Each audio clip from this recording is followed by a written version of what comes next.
Telugu audio Bible సంఖ్యాకాండము 12వ అధ్యాయము. మోషే కూషు దేశపు స్త్రీని పెండ్లి చేసుకొని ఉండెను గనుక అతడు పెండ్లి చేసుకొనిన ఆ స్త్రీని బట్టి మిరియాము అహరోనులు అతనికి విరోధముగా మాటలాడిరి. వారు మోషే చేత మాత్రమే యెహోవా పలికించెనా, ఆయన మా చేతను పలికింపలేదా అని చెప్పుకొనగా యెహోవా ఆ మాట వినెను. మోషే భూమి మీదనున్న వారందరిలో మిక్కిలి సాత్వికుడు.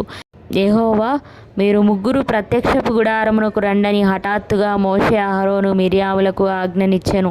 ఆ ముగ్గురు రాగా యెహోవా మేఘస్తంభములో దిగి ప్రత్యక్షపు గుడారము యొక్క ద్వారమునొద్ద నిలిచి అహరోను మిరియాములను పిలిచెను. వారిద్దరూ రాగా ఆయన, నా మాటలు వినుడి. మీలో ప్రవక్తయుండిన ఎడల యెహోవానగు నేను దర్శనమిచ్చి అతడు నన్ను తెలుసుకొన్నట్లు కలలో అతనితో మాటలాడుదును. నా సేవకుడైన మోషే అట్టివాడు కాడు. అతడు నా ఇల్లంతటిలో నమ్మకమైనవాడు. నేను గూఢభావములతో కాదు, దర్శనమిచ్చి ముఖాముఖిగా అతనితో మాటలాడుదును. అతడు యెహోవా స్వరూపమును నిదానించుచూచును. కాబట్టి నా సేవకుడైన మోషేకు విరోధముగా మాటలాడుటకు మీరేలా భయపడలేదనెను. యెహోవా కోపము వారి మీద రగులుకొనగా ఆయన వెళ్ళిపోయెను.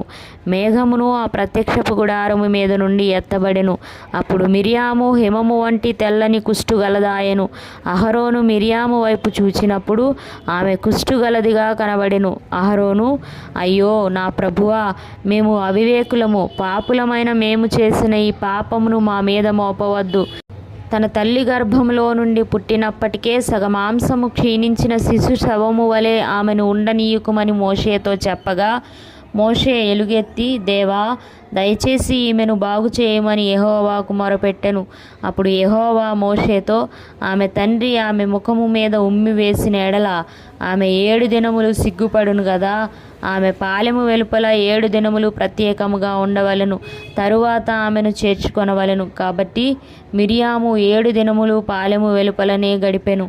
మిరియాము మరలా చేర్చబడు వరకు జనులు ముందుకు సాగరైరి. తరువాత జనులు హజేరోతు నుండి సాగి పారాను అరణ్యంలో దిగిరి.